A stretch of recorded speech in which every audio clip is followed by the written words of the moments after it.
இந்த மாநாட்டுடைய தலைப்பே மிகவும் சிறப்பாக அமைந்திருக்கின்றது.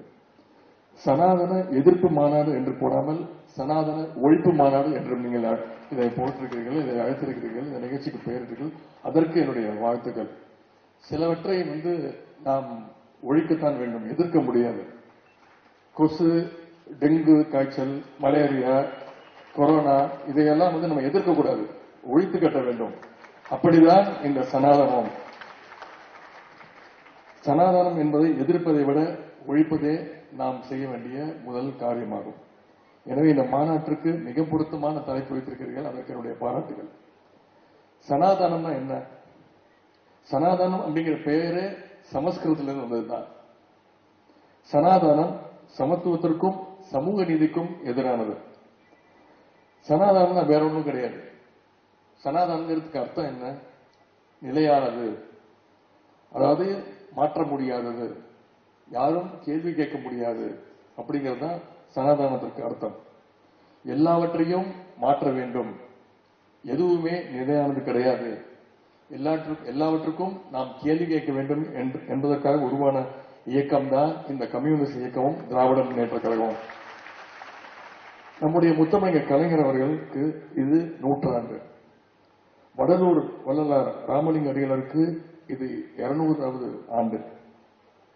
தந்தை பெரியார் அவர்கள் தலைமையில் நடந்த வைக்கம் போராட்டத்திற்கும் இது 100. அதேபோல் தமிழ்நாட்டு மக்களுடைய உரிமைகளை வென்றெடுக்க தோன்றிய திராவிட முன்னேற்ற கழகத்திற்கு இது பவள விழா ஆண்டு. இவ்வளவு சிறப்புகளை பெற்ற ஆண்டாக இந்த ஆண்டு இருக்கின்றது. தமிழ்நாடு முழுவதும் பல்வேறு நிகழ்ச்சிகள் ஏற்பாடு செய்யப்பட்டு சிறப்பாக நடந்து வந்துள்ளது.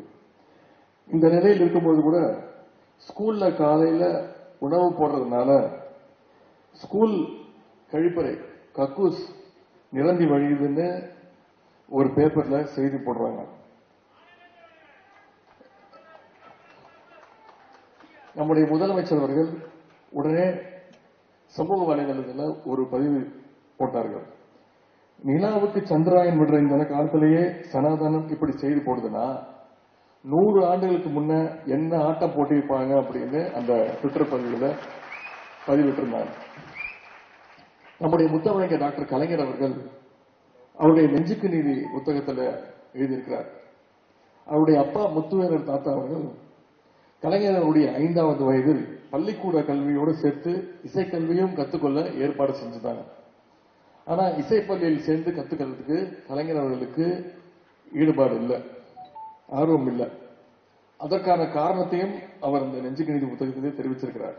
என்ன காரணம்னா, இசை கல்வி கத்துக்கணும்னா சட்டை போட்டுட்டு போக கூடாது, பயிற்சிக்கு துண்டை இடுப்புல தான் கட்டிக்கணும், காலில் செருப்பு போடக்கூடாது.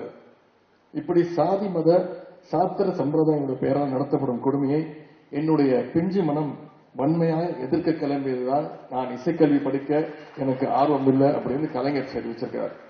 எத்தனாவது வயசுல கலைஞருடைய பிஞ்சு மனசுல சனாதனத்துக்கு எதிராக எரிமலமாக வெடிச்சிருக்கு. அதனால்தான் தன்னுடைய 5 வயதில் ஆரம்பிச்ச அந்த போராட்டம் 95 வயது வரைக்கும் கலைஞர் அவர்கள் சனாதனத்தை எதிர்த்து பெரும் போரை நடத்தியுள்ளார்கள்.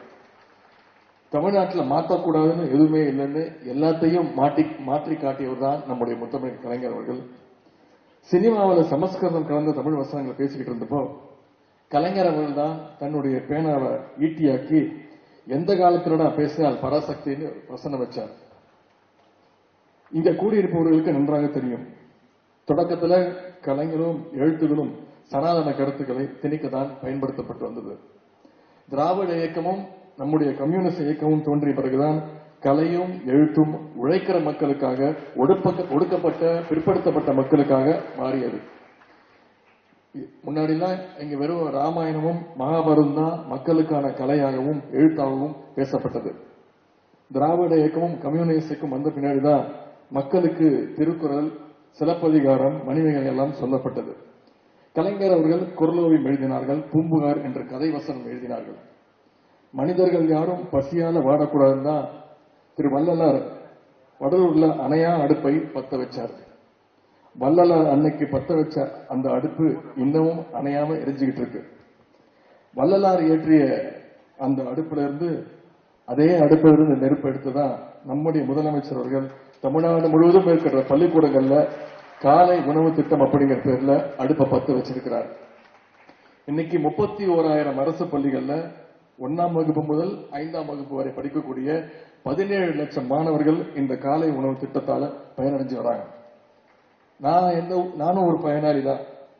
நான் எந்த ஊருக்கு எந்த மாவட்டத்திற்கு சுற்றுப்பயணம் சென்றாலும் என்னுடைய காலை 8 மணிக்கு முதல் வேலை அந்த மாணவர்களோடு போய் உட்கார்ந்து உணவு சாப்பிடுறது தான்.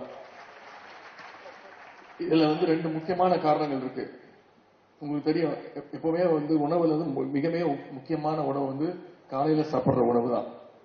அது மட்டும் இல்ல, நான் போய் சாப்பிடும்போது அந்த குழந்தைங்களோட உட்கார்ந்து பேசி சாப்பாடு நல்லா இருக்கா, தினமும் டயத்துக்கு தராங்களா, கொடுக்கிற உணவு தரமாக இருக்கா, சுவையாக இருக்கா. அதே நேரத்தில் இன்னொரு வேலை, அந்த ஆசிரியர்கள்லாம் அழைச்சு வருகை பதிவேடு, அட்டெண்டன்ஸ் ரெஜிஸ்டர், இது வரைக்கும் எத்தனை மாணவர்கள் வந்தாங்க, இந்த திட்டத்துக்கு அப்புறம் எத்தனை மாணவர்கள் வராங்க, லாங் ஆப்சன்ஸ், ரொம்ப நாள் பள்ளிக்கூடத்துக்கு வராத மாணவர்கள்லாம் இந்த திட்டத்தை கொண்டு போய் சேர்த்தீங்களா, அவங்க எல்லாம் வராங்களா அப்படின்ற அந்த ஆய்வையும் நான் மேற்கொண்டு வருகின்றேன். மக்களை ஜாதியாக பிரித்து தனித்தனியா இருக்கணும்னு சொன்னதுதான் சனாதனம்.